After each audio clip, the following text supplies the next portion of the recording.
Sir నమస్కారం sir. నమస్తే అండి. సార్ గత 24 సంవత్సరాలుగా సినీ నటి ప్రత్యూష మృతికి సంబంధించిన ఇష్యూ కోర్టులో నడుస్తూ ఉండడం మనం చూస్తున్నాం సార్. అయితే ఇవాళ సుప్రీం కోర్ట్ ఫైనల్ జడ్జిమెంట్ అయితే ఇచ్చేసింది. మరి సుప్రీం కోర్ట్ ఏం చెప్పింది? మరి దాన్ని ఎలా అర్థం చేసుకోవాలి? మరి అసలు సినీ నటి ప్రత్యూష విషయంలో గతంలో ఏం జరిగింది? అంటే సిద్ధార్థ రెడ్డి అనే వ్యక్తిని ఈ కేసులో ముద్దాయిగా కోర్టు నిర్ధారించింది. హ్మ్. ఇప్పుడు నిర్ధారించడం కాదు. హ్మ్. ఆ రోజునే అంటే ఈ కేసు ట్రయల్ కోర్టులో జరిగినాయి. తర్వాత అక్కడి నుంచి హైకోర్టుకు వెళ్ళింది విషయం. హైకోర్టు 2 సంవత్సరాల శిక్ష విధించింది అతనికి. హ్మ్.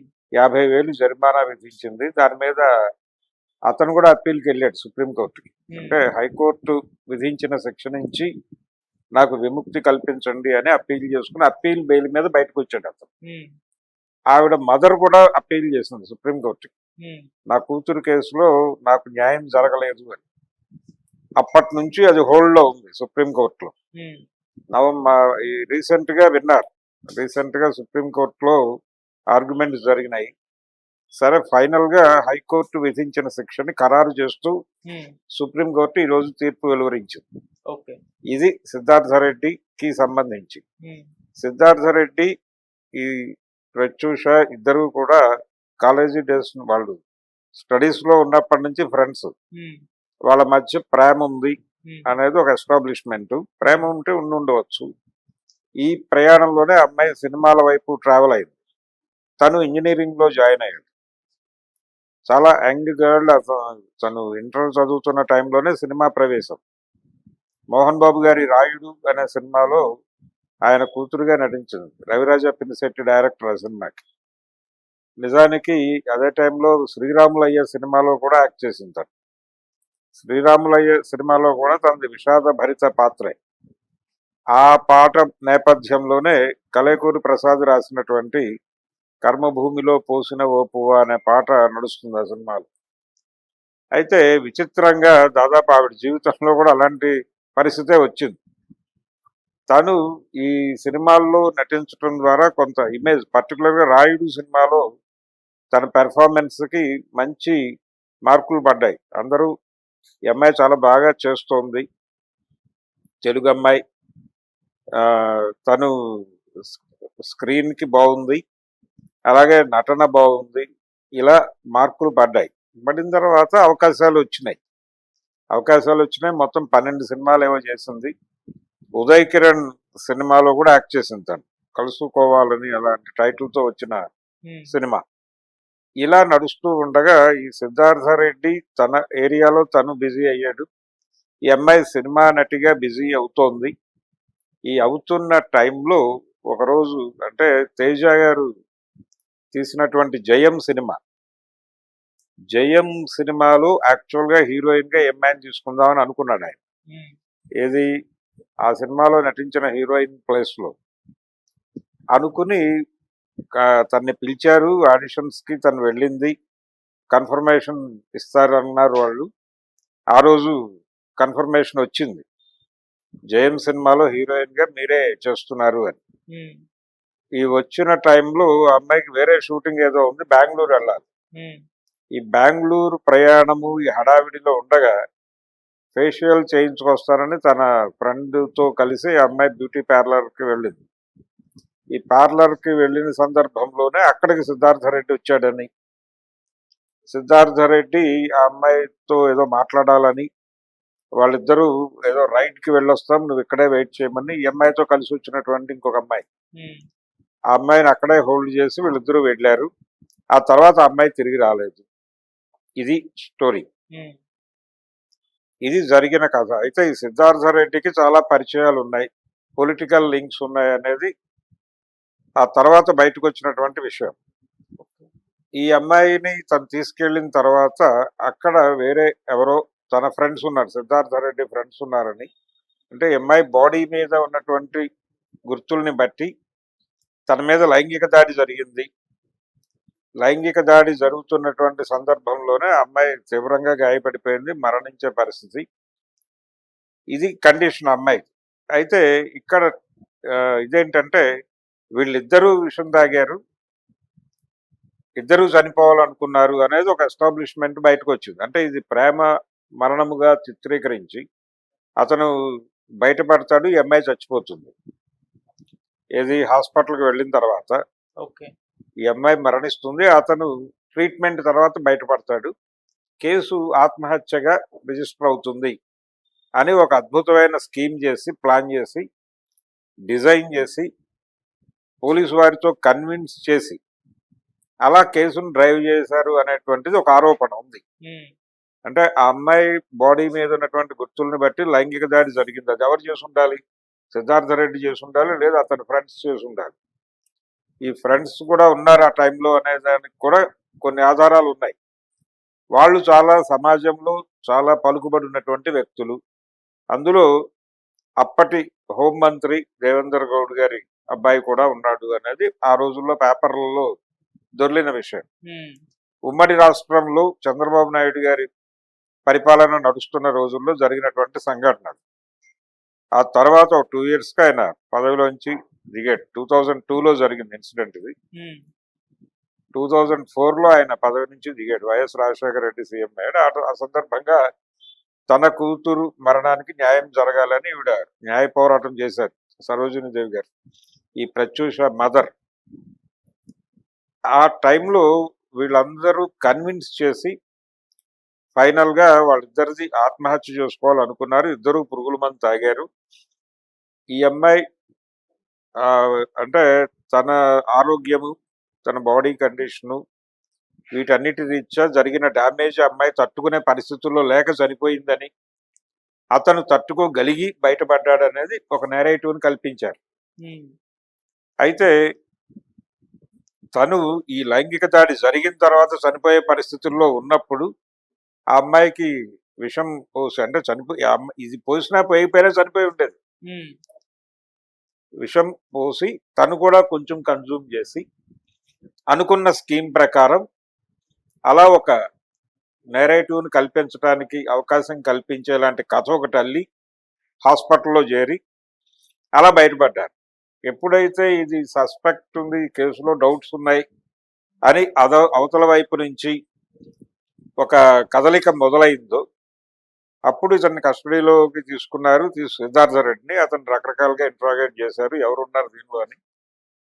ఆ ఇంట్రాగేషన్ అందులో అతను కొన్ని వివరాలు వెల్లడించాడని వెల్లడించలేదని గందరగోళం జరిగింది. బయట నుంచి చాలా మంది ఉన్నారనే డిమాండ్, వాళ్ళందరినీ కేసులో పెట్టాలనేటువంటి గొడవ జరిగింది, కానీ ఏమీ జరగలేదు. ఇతను ఒక్కతన్నే సస్పెక్ట్ గా పెట్టారు. పెట్టి ఇందులో కాన్స్పరసీ ఉండే అవకాశం ఉంది అని కన్విన్స్ చేసి కేసును ముందుకు నడిపారు. ఆ సందర్భంగా నిజానికి ఇది రేప్ అండ్ మర్డర్ కింద నమోదు అవ్వాలి. అమ్మాయి బాడీ మీద ఉన్నటువంటి ఫోరెన్సిక్ నివేదికలో ఉన్నటువంటి వీటి ప్రకారం.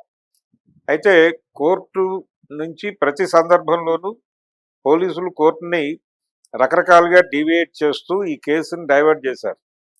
దీనికి ఉదాహరణ ఏంటంటే, దీనికి మనకున్న రూట్ ఏంటంటే, బొజ్జా తారకం గారు ఈ కేసులో అదర్ సైడ్ ప్రాసిక్యూషన్ కాకుండా డిఫెన్స్ లో ఉన్నాడు. ఆయన డిఫెన్స్ లో ఉన్న సందర్భంగా ఆయన డైరీలో కొన్ని రాసుకున్నాడు. ఈ కేసులో డిఫెన్స్ లో ఉన్నటువంటి బొజ్జా తారకం గారు అందరికీ తెలుసు. ఆయన పౌర హక్కుల సంఘం, ఆంధ్రప్రదేశ్ పౌర హక్కుల సంఘం ప్రారంభకుల్లో ఒకడు. కారంచేడు కేసులో ఆయనే వాదించాడు. ఆయన చాలా ప్రముఖ న్యాయవాది. అంత మాత్రమే కాదు, మానవ హక్కుల హననం మీద ప్రత్యేక శ్రద్ధ పెట్టి పనిచేసినటువంటి ఒక దళిత న్యాయవాది. ఆయన ఈ కేసులో డిఫెన్స్కి వెళ్ళిన సందర్భంగా ఆయన డైరీలో రాసుకున్నాడు చాలా స్పష్టంగా. అదేంటంటే, ఈ కేసులో వాంటెడ్గా కోర్టును మిస్లీడ్ చేస్తున్నారు, ఇందులో ఏదో తక్కువ శిక్షతో సరిపుచ్చేటువంటి ప్రయత్నాలు జరుగుతున్నాయి, ఫోరెన్సిక్ నివేదికలో ఉన్నటువంటి చాలా విషయాలు మరుగున పరిచే ప్రయత్నాలు జరుగుతున్నాయి అని ఆయన కోర్టులో ఆర్గ్యూ చేయటం మాత్రమే కాదు, ఆయన డైరీలో రాసుకున్నాడు. అవి ఉన్నాయి స్టిల్. అయినప్పటికీ వాళ్ళు అనుకున్న పద్ధతిలోనే కోర్టులో కేసును నడిపారు. నడిపి ఈ 2 సంవత్సరాలు నిజానికి లైంగిక దాడి, హత్య అనేటువంటి కింద బుక్ అయి ఉంటే ఉరిశిక్ష పడే స్థాయి నేరం అది. సిద్ధార్థ రెడ్డి ఒక్కడే ఉన్నప్పటికీ ఆ అమ్మాయి బాడీ మీద ఉన్నటువంటి గాయాలు ఎక్కడి నుంచి వచ్చినాయి అనే దాని మీద ప్రాపర్ ఇన్వెస్టిగేషన్ జరిగినా లేకపోతే ప్రాపర్ ఇంట్రాగేషన్ జరిగిన ఆ మూడో వ్యక్తులు ఎవరు, అవతల కలిసిన వ్యక్తులు ఎవరు అనేది బయటకు వచ్చి ఉండేది. ఆ రోజుల్లో మీడియాలో చక్కర్లు కొట్టినటువంటి చాలా మంది ప్రముఖులు ఉన్నారు. దానిలో తెలుగుదేశం పార్టీ ప్రభుత్వంలో కీలక సంబంధాల్లో ఉన్నటువంటి ఇద్దరు మంత్రుల తాలూకా పిల్లలు, వాళ్ళ తాలూకా ఇన్ఫ్లుయెన్సులు కూడా పనిచేసినాయి ఈ కేసులో అనేది స్పష్టం. ఇప్పుడు పరిస్థితి ఎలా తయారైందంటే వాళ్ళ గురించి లేదు, చంద్రబాబు గారి పరిపాలనలో ఇలా జరిగింది అన్నా గాని వాళ్ళు పరువు నష్టం దావాలు వేసేసేటువంటి పరిస్థితికి వెళ్ళిపోయారు. సో అయినప్పటికీ ఆ రోజున మీడియాలో రిపోర్ట్ అయిన కథనాల ఆధారంగానే మాట్లాడుతున్నాను. ఇది యాక్చువల్ గా న్యాయం జరిగిందా ఈ రోజు ప్రత్యక్ష కేసులో అంటే న్యాయం జరగలేదనేది నా అభిప్రాయం. హైకోర్టు ఎప్పుడో ఇచ్చిన జడ్జిమెంట్ ఇది. ఆ జడ్జిమెంట్ ని ఇప్పుడు కోర్టు అంటే మరీ దుర్మార్గంగా అతని అప్పీల్ ప్రకారం ఈ కేసులో అతనికి ఆ శిక్ష 2 సంవత్సరాలు 50,000 అనేది అసలు శిక్ష కాదు. ఆల్రెడీ కొంత రిమాండ్ ఉంది. ఆ రిమాండ్ పోను అతనికి మాక్సిమం 1 year చిల్లర ఎంతో వస్తుంది. ఆ 1 year చిల్లరలో అతనికి రెమిషన్ పోను 7-8 నెలలు ఉంటే వచ్చేస్తాడు. అది ఇది శిక్షగా నేను భావించట్లేదు. ఇది నెమలి పింఛంతో నిమిరినట్టుగా ఉంది. యాక్చువల్గా అతనికి మరణశిక్ష పడాలి, లేదంటే కనీసం లైఫ్ పడాలి. అలాంటి దీని నుంచి వాళ్ళు హైకోర్టులో ఒక నెంబర్ తీసుకురాగలిగారు. అంటే మర్డర్ కేసులకి సంబంధించి అసలు ఇది మర్డర్ కేసు గానే వాళ్ళు ఆత్మహత్యగా డైవర్ట్ చేశారు. ఆ డైవర్ట్ చేయడం కోసం వాళ్ళు పన్నిన స్కీమ్ని కోర్టులో నమ్మించారు. ఈ నమ్మించిన కాన్స్పిరసీలో చాలా పెద్ద పెద్ద హ్యాండ్స్ ఉన్నాయి. ఇన్ని పెద్ద హ్యాండ్స్ కలిసి పనిచేయటం వలన ఆ స్కీమ్ కోర్టు నమ్మింది. ఆ కథని నమ్మి ఆత్మహత్యగానే ధృవీకరించి ఇతను ప్రేరేపించి ఉంటాడు. అంటే ప్రేరేపణ అంటే ఎలా జరిగి ఉంటుంది, వీళ్ళిద్దరి మధ్య ఏదో ఆర్గ్యుమెంట్ జరిగి ఉండొచ్చు. ఈ ఆర్గ్యుమెంట్ సందర్భంగా అతను కొంచెం వైలెంట్ గా బిహేవ్ చేసి ఉండొచ్చు. ఆ బిహేవ్ చేసిన సందర్భంగా గాయాలు అయి ఉండొచ్చు. అయిన సందర్భంగా అలా డైవర్ట్ చేసి ప్రేరేపించాడు అనేటువంటి యాంగిల్లోకి లాగిదాన్ని ఆ యాంగిల్లో ఆ ప్రేరేపణ అనే దగ్గర 2 సంవత్సరాలు శిక్ష వేసి దీన్ని ముగించేటువంటి ప్రయత్నం ఆ కుట్ర ఆ రోజున హైకోర్టులో జరిగింది. హైకోర్టులో ఈ కాన్స్పిరసీ జరుగుతోంది అని ఆయన బయటకు వచ్చి బాధపడ్డాడు తారకం గారు. ఇప్పుడు తారకం గారు లేదు. ఆయన వెళ్ళిపోయిన తర్వాత రకరకాల చేతులు మారి కేసు సుప్రీంకోర్టులో ఇప్పుడు హైకోర్టు ఇచ్చిన తీర్పును ధృవీకరించింది. అంటే మనకి బొబ్బిలి పులిలో ఒక డైలాగ్ ఉంటుంది. ఆయన కోర్టులో జడ్జి గారిని అడుగుతూ, ఈ కోర్టులో నాకు శిక్ష వేస్తారు, సరే నేను అప్పీల్కి వెళ్తే ఏమవుతుంది అంటాడు ఆయన. అంటే ఇదే శిక్షను ఖరారు చేయవచ్చు, లేదు ఈ కేసు కొట్టేయవచ్చు, ఇంతకంటే పెద్ద శిక్ష వేయవచ్చు అని చెప్తాడు ఆయన. అంటే అంటే ఈ కోర్టులో తీర్పు ఆ కోర్టులో చెల్లవచ్చు, చెల్లకపోవచ్చు అంటాడు ఈయన. దాదాపుగా నాకు ఇది చూడగానే అది గుర్తొచ్చింది. అంటే కోర్టుకి తీర్పుకి మధ్య ఈ వ్యత్యాసాలు ఎందుకు వస్తున్నాయి అనేది ఒక గొడవ పడతాడు ఆయన. నిజానికి అప్పీల్కి ఎందుకు వెళ్తారు, వెళ్ళటానికి 2 పిటిషన్లు ఉన్నాయి అక్కడ.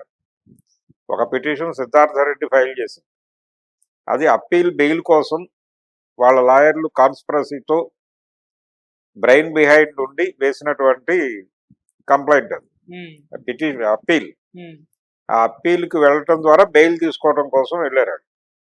ఆ అప్పీల్ బెయిల్ మీద బయటకు వచ్చిన అతను ప్రస్తుతం బయటే ఉన్నాడు. ఇప్పుడు ఈ శిక్ష ప్రకారం లోపలికి తీసుకెళ్తారు అతను. సుప్రీంకోర్టు ధృవీకరణ సందర్భంగా తీసుకెళ్లిన తర్వాత పాత రిమాండ్ సెట్ అవుతుంది. ఆ రోజుల్లో అతను ఎంతకాలం ఉండున్నాడు అనేది చూసి దాన్ని క్యాలిక్యులేట్ చేసి అది పోను మిగిలిన శిక్ష అనుభవించాలంటారు. ఆ మిగిలిన శిక్షలో రెమిషన్ పోను ఒక 8 నుంచి 9 నెలలు మ్యాక్సిమం ఉండే ఛాన్స్ ఉంది. ఈ 8 నెలలు కూడా అతన్ని అంటే ఎవరినో ప్రొటెక్ట్ చేస్తున్నాడు. అతను ఇతన్ని ప్రొటెక్ట్ చేస్తున్న వాళ్ళు ఇప్పుడు దేశంలో లేరు, వాళ్ళు విదేశాల్లో ఉన్నారు అనేది ఒక అనుమానం ప్రపంచానికి. వాళ్ళు అక్కడి నుంచి ఆపరేట్ చేసి ఇతనికి ఏ ఇబ్బంది కాకుండా చూసుకోగలరు. ఈ లోపు అతనికి మధ్యలో వెకేషన్ లాంటి పెరోల్స్ ఇలాంటివి కూడా ఇప్పించగల పొలిటికల్ లింకులు ఉన్నవారే. కాబట్టి ఆ మేరకు అనునయ నెమలి పింఛంతో నిమిరినట్టు ఉంది తప్ప ఇది శిక్ష వేసినట్టుగా నేను అనుకోవడం లేదు. ఆ రోజునే దాని మీద విమర్శ వచ్చింది హైకోర్టులో. ఈ శిక్ష విధిస్తూ 2 సంవత్సరాలు 50,000 జనరల్ గా ఇలాంటి సీరియస్ కేసుల్లో జరిమానా విధించడం అనే దగ్గరే కేసు డైల్యూట్ అయింది అనేది ప్రపంచానికి అర్థమవుతుంది. అలా కాకుండా సీరియస్ గా అతనికి ఉరిశిక్ష వేసుండొచ్చు. లైంగిక పరమైనటువంటి దాడి చేసే రైట్ లేదు ఆ అమ్మాయి మీద. అతనికి భర్త అయినప్పటికీ లైంగిక దాడి జరిగింది, ఆ అమ్మాయి చనిపోవడానికి కారకుడయ్యాడు అనేది ఎస్టాబ్లిష్ అయ్యింది. ఆ మేరకైనా కానీ శిక్ష సివియర్ గా ఉండాలి.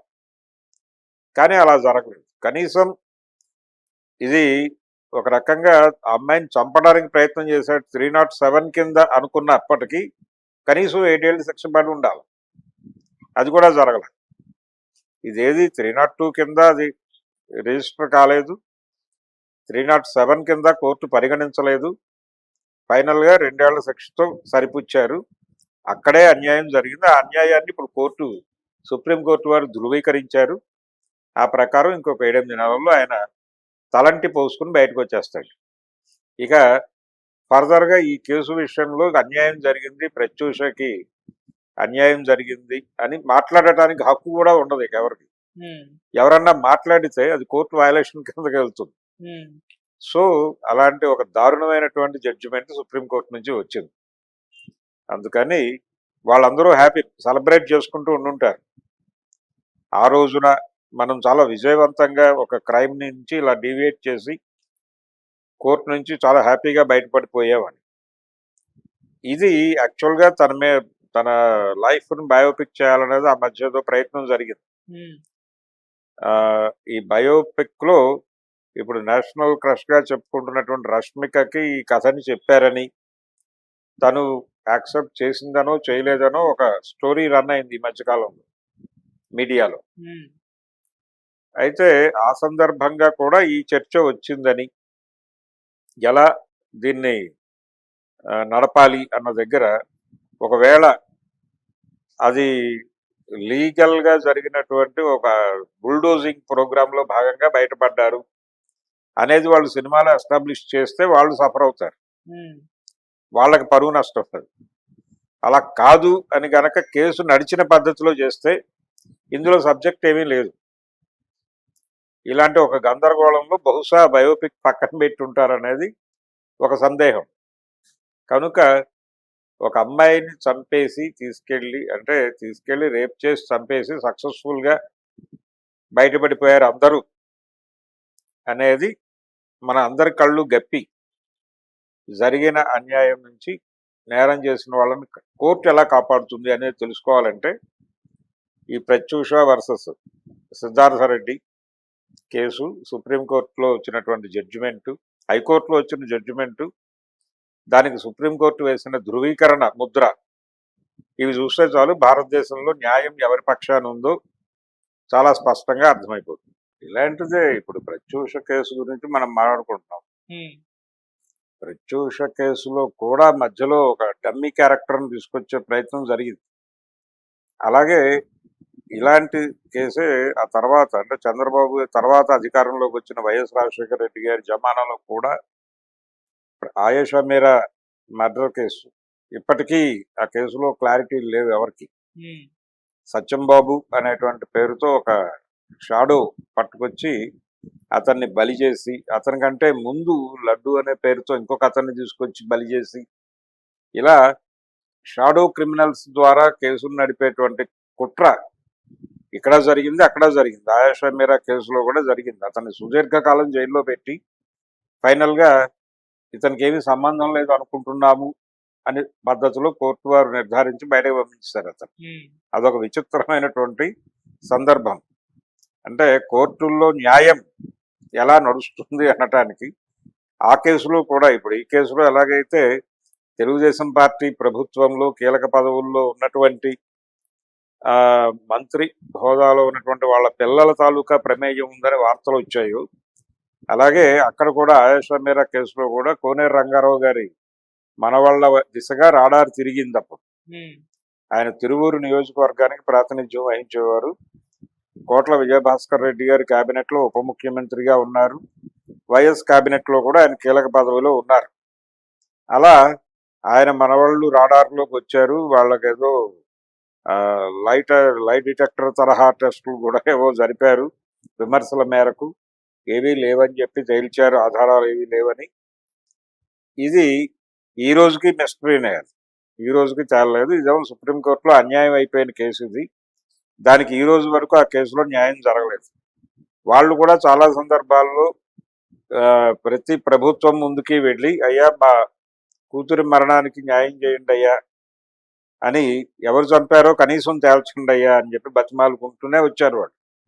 ఈవిడ కూడా అలాగే ఎప్పుడూ ప్రెస్ మీట్లు పెట్టి నా కూతురు మరణానికి ఎవరు కారణమో తేల్చండి అని చెప్పి జాలిగా నివేదించుకున్నటువంటి పరిస్థితి ఈ సరోజిని దేవి గారిది కూడా. సో ఈ రెండు కేసులు, అది చంద్రబాబు గారి కాలంలో జరిగితే, ఇది వైఎస్ గారి కాలంలో జరిగినటువంటి అన్యాయం అయిపోయినటువంటి ఇద్దరు అమ్మాయిలు కేసులు, ఆయేషా మీరా అలాగే ప్రత్యూష. ఈ రెండు కేసుల్లోనూ చాలా సిమిలారిటీస్ కనిపిస్తాయి. Okay sir, thank you so much. Thank you.